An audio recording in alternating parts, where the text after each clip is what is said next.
याद करो कुरबानी। शहरे फिरल उग्रपंथी हमलाয় शहीद जवानेर कफिनबंदी देह। मणिपुरे उग्रपंथीদের হামলায় মৃত জওয়ানের দেহ ফিরল বাংলায়। শনিবার সকালে খবর আসে মণিপুরের বিষ্ণুপুর জেলায় নারায়ণসেন এলাকায় আধা সেনার সঙ্গে উগ্রপন্থীদের সংঘর্ষ বিষয়ে। সেই সংঘর্ষে শহীদ হন 2 সিআরপিএফ জওয়ান। মণিপুরে উগ্রপন্থীদের সঙ্গে সংঘর্ষে প্রাণ হারান এন সরকার ও অরূপ সাইনি। আজ সন্ধ্যায় অরূপ সাইনির নিথর দেহ নিয়ে আসা হয় কলকাতায়। এন সরকার সিআরপিএফ এর 128 নম্বর ব্যাটালিয়নের সাব ইন্সপেক্টর এবং অরূপ সাইনি আধা সেনাবাহিনীর হেড কনস্টেবল। এদিন রাতে নিউটাউনের সিআরপিএফ ক্যাম্পে 167 নম্বর ব্যাটালিয়নের তরফে শহীদ জওয়ান অরূপ সাইনিকে শেষ শ্রদ্ধা জানানো হয়।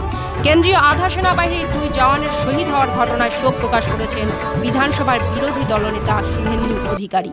শহীদ জওয়ানদের পরিবারের প্রতি সমবেদনা জানিয়েছেন তিনি।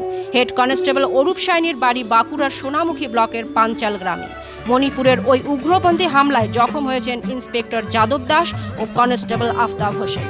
তাদেরও দ্রুত সুস্থতা কামনা করেছেন বিরোধী দলনেতা। শহীদ জওয়ানদের পরিবারের পাশে থাকার বার্তা দিয়ে শুভেন্দু অধিকারী লিখেছেন, গোটা দেশ শহীদদের স্যালুট জানাচ্ছে এবং তাদের আত্মবলিদানের কথা সর্বদা মনে রাখা হবে। উল্লেখ্য, শনিবার সকালেই জানা যায় মণিপুরে এই সংঘর্ষের কথা।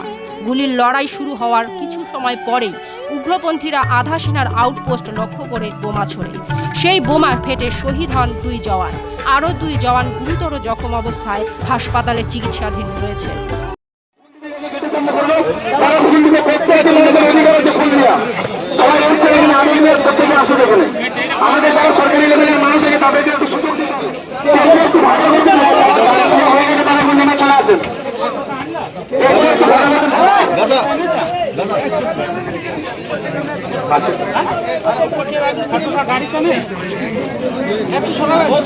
বেশি লোক চাপলে ভেঙে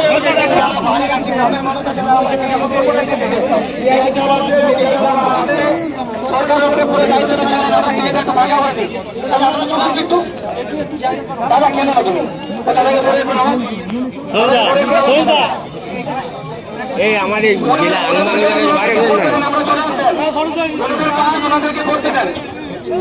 প্রচুর মানুষ আমাদের